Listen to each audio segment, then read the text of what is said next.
مولانا صاحب، بیٹیوں کی تعلیم کے حوالے سے بھی کچھ اگر ارشاد ہو جائے، کیونکہ ہمارے اپنے بھی بعض علاقوں میں اور ہمارے ہمسایہ ملک کے اندر بھی اس حوالے سے کافی جہالت پائی جاتی ہے۔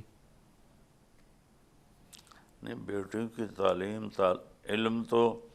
ہر مرد عورت کو سیکھنا ضروری ہے۔ سر بالکل اینڈ پہ اگر ایک ایسی رہنمائی ہماری ریاست کے ان لوگوں کو مل جائے جو ملک کا انتظام چلاتے ہیں، جس سے ملک کے لوگوں کی زندگی، ان کے حالات بہتر ہو جائیں، ان کی زندگیوں میں آسانی پیدا ہو جائے، تو وہ کیا ایسا کریں، حکمران طبقہ جو ہے وہ ایسا کیا کرے کہ ملک بھی خوشحال ہو اور لوگوں کی زندگیوں میں بھی بہتری آ جائے؟ بس ایک ہی بات ہے، عدل اور انصاف کریں۔ عدل اور انصاف نہیں ہوگا تو ایسے ہی ہمارے بچے ہمیں ہی قتل کرنے کے لیے کھڑے ہو جائیں گے، اور دل کے پھپھولے جل اٹھے سینے کے داغ سے، اس گھر کو آگ لگ گئی گھر کے چراغ سے۔ جب حکمران طبقہ ناانصافی کرے گا، ظلم کرے گا، تو کبھی بھی قوم کی حالت سدھر نہیں سکتی، وہ تباہی کا شکار رہیں گے۔ عبد الملک بن مروان یزید کے مرنے کے بعد، یزید کا جو بیٹا تھا، آپ خود اندازہ لگائیں اس سے کہ جب یزید مرا تو تقریباً 1 کروڑ مربع میل پر حکومت تھی اس کی، تو ان کا بیٹا معاویہ بن یزید وہ خلیفہ بنا اس کے مرنے کے بعد۔ وہ بدبخت 42 سال کی عمر میں ہی مر گیا تھا، تو اس نے 40 دن حکومت کی اور پھر اپنے بنو امیہ کو اکٹھا کیا، اور ان میں ایک چھوٹی سی مختصر تقریر کی کہ میرا باپ ظالم تھا، کانا ابی جبارن، میرا باپ ظالم تھا، اور اس نے تخت کے لیے اللہ کے نبی کی اولاد کا خون بہایا اور اپنے ظلم لے کر قبر میں چلا گیا۔ میں نہیں چاہتا ہوں کہ جس حکومت کے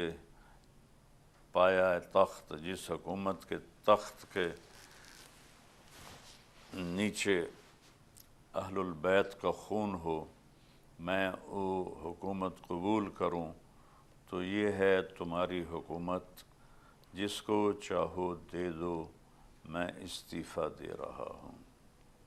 اب تھوڑا سا موازنہ کریں، 1 کروڑ مربع میل کی حکومت اور کوئی دشمن نہیں ہے مقابلے میں، اور عمر ہے صرف 22 سال معاویہ بن یزید رحمۃ اللہ علیہ، اور انہوں نے ٹھوکر مار دی کہ اس کی بنیاد ظلم پر ہے، مجھے قبول نہیں ہے۔ تو آج بھی آپ دیکھ لیں کہ حکمران کس قسم کے ظلم کر رہے ہیں۔ اس کے بعد حکومت آ گئی مروان کی اولاد کے پاس، اس کا بیٹا عبد الملک 21 سال حکومت کی۔ حضرت عمر بن عبدالعزیز کے انتقال کا وقت آیا تو انہوں نے رجا بن حیوہ کو بلا کر فرمایا کہ عبد الملک کو میں نے قبر میں اتارا اور اس کا کفن کھول کے دیکھا تو اس کا رنگ کالا پڑ گیا تھا اور چہرہ قبلے سے ہٹ گیا تھا۔ عبد الملک کی یہ جگہ سیب کی طرح سرخ تھی، یہ دانت تھوڑے سے اٹھے ہوئے تھے، لیکن خوبصورت آدمی تھا۔ پھر میں نے ولید کو دفن کیا، عبد الملک کا بیٹا، اس نے 10 سال حکومت کی،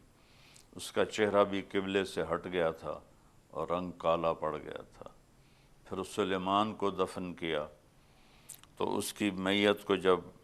قبر کے قریب کیا تو وہ قبر میں اتارنے کے لیے کرتے ہیں نا، آگے پیچھے پکڑتے ہیں، تو اس کی ڈیڈ باڈی ہلنے لگی، تو اس کے بیٹوں نے کہا کہ ہمارا باپ زندہ ہے، تو حضرت عمر بن عبدالعزیز نے فرمایا زندہ نہیں،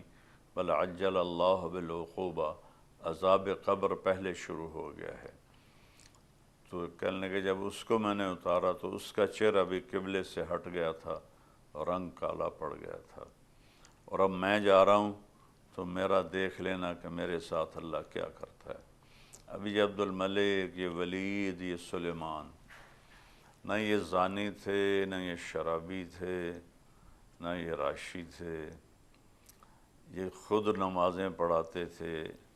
جمعہ پڑھاتے تھے، عید پڑھاتے تھے، حج کرتے تھے، لیکن ظالم تھے۔ حکومت کے پیچھے انہوں نے پانی کی طرح لوگوں کا خون بہایا۔ ولید بن عبد الملک تہجد میں روزانہ 10 سپارے کھڑے ہو کے پڑھتا تھا، 10 سپارے تہجد میں کھڑے ہو کے پڑھتا تھا، لیکن اللہ نے چہرہ پھیر دیا صرف ظالم ہونے کی وجہ سے۔ اور عمر بن عبدالعزیز کا جب انتقال ہوا اور ان کی ڈیڈ باڈی کو قبر کے قریب کیا گیا تو ایسے ایک ہوا کا بگولا آیا، اس میں ایک پرچہ اڑ رہا تھا، وہ آ کے ان کے سینے پر گرا۔ جب انہوں نے اٹھا کر دیکھا تو اس پہ لکھا ہوا تھا بسم اللہ الرحمن الرحیم براءۃ من اللہ لعمر بن عبدالعزیز من النار۔ بسم اللہ الرحمن الرحیم، اللہ تعالیٰ نے عمر بن عبدالعزیز کو جہنم سے نجات دے دی۔ وہ پرچہ ان کے کفن میں ڈال دیا گیا۔ اور رجا بن حیوہ فرماتے ہیں ان قبر میں اتر کر جب ان کے کفن کو کھولا ان کا چہرہ قبلے کی طرف تھا